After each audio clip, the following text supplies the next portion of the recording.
guys, so today I am back with another video which talks about investments. So as my earlier video spoke about financial planning, which was divided under short term, medium term and long term financial planning. So I got a lot of requests from people, asking whether can you help us divide investments into return, what is high return investments, what are low return investments, what are different types of risk based investments. So here I've tried to collate a few of the investments into a quadrant, and try to explain them. So again, I'll introduce myself. So I am CA Priyal Shah, a practicing chartered accountant and a director at Basico Solutions Private Limited and a proprietor of Priyal Shah and Company. So here, let's get started with my data today. So what do investments get categorized? So normally investments get categorized into two things, that is risk and return. And now they further get categorized into low, medium and high. So today I'm going to start with the first quadrant. So for people who might not be able to understand how to read this chart, I'll just explain that in a few seconds. So normally you have to read this chart in a manner where return is low and the risk is low. So this is where it falls into. So for example, savings account. Savings account, as everybody knows, has a very minimal rate of interest, like around 3 to 4%, and the return or the risk is very low here, as you can withdraw your cash anytime, like it's your money, you can just withdraw it. Plus here, if you see, the liquidity is higher in case of a savings account. Now coming to the other investment options, which are NSE, KVP and NPS. So these three things are government linked, government schemes which we are talking about. So these kind of investments are normally, seen in post offices, and this is one which I think recently has been started by many corporate offices as well for their employees, which is the NPS scheme. It's also a taxation benefit that you get in these cases for investing into these schemes. So now coming to NSE and KVP and NPS, the return here is pretty low, like around, say, close to around 6 to 7% is the return out here. And however, there is a lock-in period in both these cases. So for NSE and KVP, there's a lock-in period of say 5 years and around 9 years or so. And you can so if you want to premature withdraw this, you will have a liquidity hit out here. You will not get that kind of an interest, or you'll have to lose on to some money here. Coming to the NPS out here, NPS is a scheme which is like a pension scheme. So you normally get this pension post-retirement. So this scheme, you're just investing right now for your retirement, like savings, like it's a retirement planning savings. Coming to FDs and RDs. So now I'll elaborate a little bit more on FDs and RDs, because FDs is normally which is used by a lot of people. So FDs are basically, you have to invest a chunk of money for a particular tenure, and the interest rate varies according to the tenure that you are investing it in. So if it's a 5-year FD, you will get a better interest rate, but probably and also a tax benefit. Maybe if it's just a 15 days FD, it might not have that kind of an interest rate. So here the tenure is flexible, and the interest rate also depends on the tenure, but it is lower than all the interest rates that we would get in the below categories. Coming to RD. So RD is for those people, who have say an X amount of income and want to save a particular percentage. They have decided, but which is not a very big percentage that can be invested into FDs. So say around, you have a 10,000 income, but you've decided you're going to save 1,000 rupees, or say 2,000 rupees, or say 3,000 rupees. So then in that case, RD is a better option where you invest, and on this you get interest over interest. So this is where RD, has a cumulative interest as well. So FD and RD rates are better in case of private banks, and a little lower in case of public banks. Coming to the next category, we'll go to medium return and a lower risk. So here we've bifurcated as PPF. So I think everybody would be aware of a PPF scheme, which every bank has. But PPF, the advantage of investing in PPF as compared to these investment options is that you get cumulative interest, and the interest rate is much better as compared to these instruments. So hence we've categorized PPF as a medium return and a lower risk, plus you get income tax benefit, plus the maturity is not taxable. Coming to bonds. So bonds, normally, if you go to see the historical rates of bonds, coupon rate of bonds, it's been ranging right from say 8% to maybe even 12%, 13%.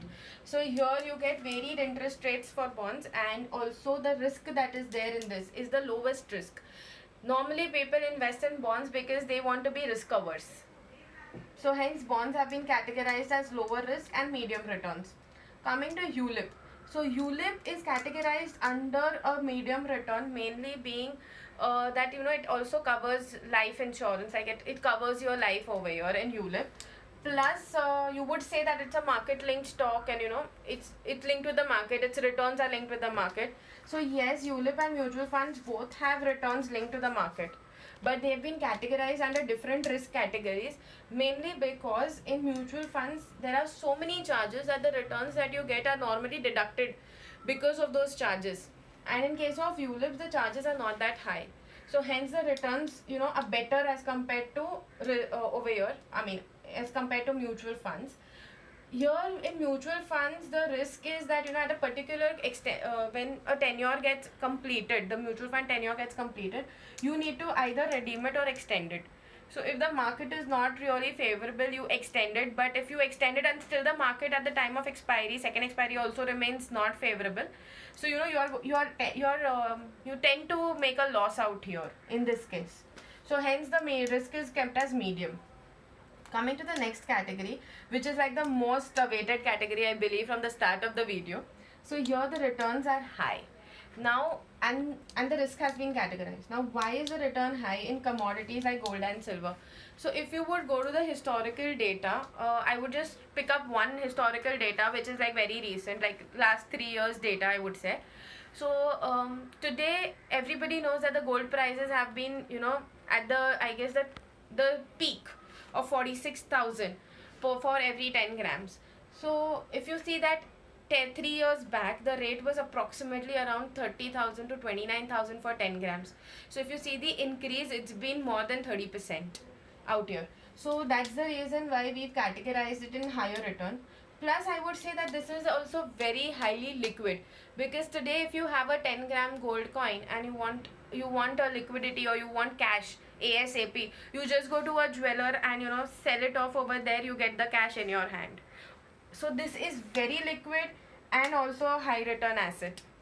Coming to the medium risk category, we have SIP here. So why SIP is categorized under return high as compared to these having the same kind of nature? So here SIP is categorized under medium risk and high return because first is because you're investing a small chunk every month into stocks. So the bifurcation or the proportion of your money being invested into various stocks is also managed here. You can manage it like maybe have 50% into bonds, 50% into top 250. So those kind of bifurcations. Plus SIP has a better return, lesser charges as compared to these both. So hence the returns are better here, and the risk is medium, because again medium risk is because it's market linked. Coming to the property portion, so now there might be opinions where property is not a high risk property. However, if you have invested into an under construction building and it's stuck for some reason, so it's a risk that you're going to be taking at that point in time. Properties are higher returns mainly because today if we go to see places in for say like places which are on the outskirts of Mumbai or even in Mumbai, if you go to see the rates which would be 5 years ago and the rates today, there would definitely be a huge percentage jump in the per square feet rates, and that's the reason the returns are higher in case of properties. Plus a property which you would have would also be converted into an income generating property. You can rent it out, you can get an income out of it and probably increase your wealth. So this is like a secondary source of income that you can generate by having a property. So here that's the reason we've categorized property under return high and risk high, because it has multiple ways of earning income. It can you can just sell off your property. I understand it's a little less liquid or maybe highly less liquid, but still this property when sold would give you a very high return. Hence it is categorized here. So guys, this is more or less a wholesome view of your investments. But I would go to this investment which has been categorized outside. And why has it been categorized outside? So stocks is something which I believe many people have been investing into it, and maybe during this lockdown of pandemic corona, a lot of people who are sitting at home are now, monitoring the stocks market and, investing in the stock market. So if you see, there had been a news which had come a few days ago that, there is around 1.2 million, guys. 1.2 million is what I mean to say. 1.2 million increase in stock market accounts in the CDSL. So that means now look at the number of people who have now started investing in stocks, who are now investing in stocks and trying to, generate wealth or trying to generate income. Now stocks again, is a volatile thing. It's a volatile in market. If you go to see, there are some times where the Sensex goes down to 28,000, and there are times when the Sensex is up at booming at 35,000. So what and where should you be investing in case of stocks? So in case of stocks, many people have different ideologies. There are people who invest, who are risk averse, and they invest only in the Fortune 500 or the A grade companies that you say, the big old companies, who are giants like Reliance, Tata, L&T, those kind of companies.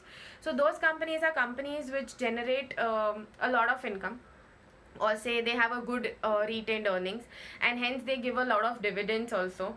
They also give you bonus shares, they also split shares. So those increase your wealth, it increases your wealth, and it makes it like a wholesome figure, a huge figure without any extra investment. So if you get bonus shares, you have 10 shares, you get another 5 as bonus, you now have 15 shares on which you're going to get dividend, and for the 5 that you've received as bonus, you've made a zero amount of investment. So those kind of companies are the group A companies. There are some people who invest in the penny stocks. Okay, so the people who invest in penny stocks are those stocks which are like group B, group C, who are, stocks where there might be a lower circuit at times, there might be an upper circuit at times, they might boom to maybe, like say grow up to around 25, 30, 45%, and then maybe fall again to another 50%. So those kind of stocks are very volatile in nature. So those kind of stocks would have a maybe a higher return, yes, probably, but even a higher risk. So hence these stocks is not being categorized under this quadrants, because it depends from person to person and wherein that person invests. So if a small tip that I would give you guys is, before investing in stocks, and if you are a person who do not want to lose a lot of money in stock markets, then please read through the financials of the company and try and understand how stable is the company. The financials are freely available on internet, over the web. You can search on Money Control if you're if you're going through your application on the phone. So those kind of tools are available to easily look for the financials of companies who are listed on the stock market.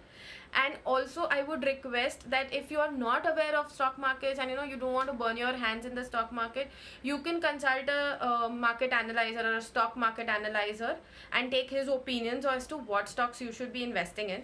Or the last option that I give you is, you can either invest in ULIPs, mutual funds, or SIPs if you are absolutely zero on stock markets.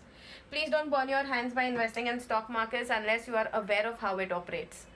So guys, I believe I've given quite a lot of data points to you guys out of this, and I believe this would help you also in planning your investments, planning your finances better.